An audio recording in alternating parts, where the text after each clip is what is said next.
Hello, today we are going to talk about New Zealand's disaster management system.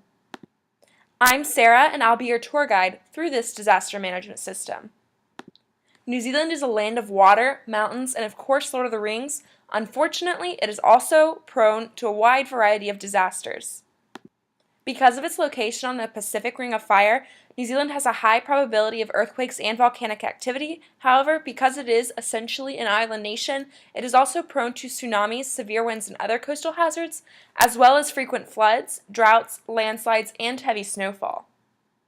New Zealand is particularly vulnerable because of its dependence on agriculture, tourism, and international trade, any of which are heavily affected by disasters. Additionally, New Zealand is highly dependent on utilities, which can be disrupted by a disaster, and there are a number of vulnerable populations like minorities, elderly, and young people who are dependent on other people for information about disasters.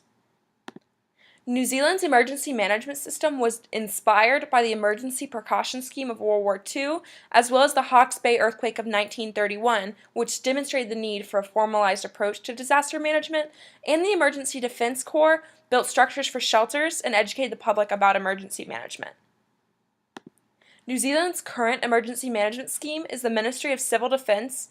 In emergency management, it focuses on reduction, readiness, response, and recovery. It is primarily a bottom-up approach, as the national government does not step in unless the disaster has overwhelmed the local level's ability to handle it.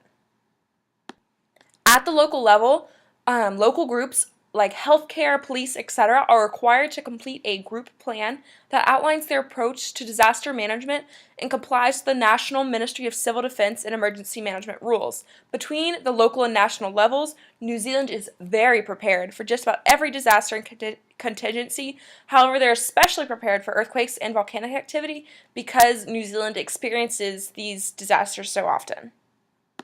New Zealand's disaster management scheme is essentially a government organization, though there are some additional agencies involved.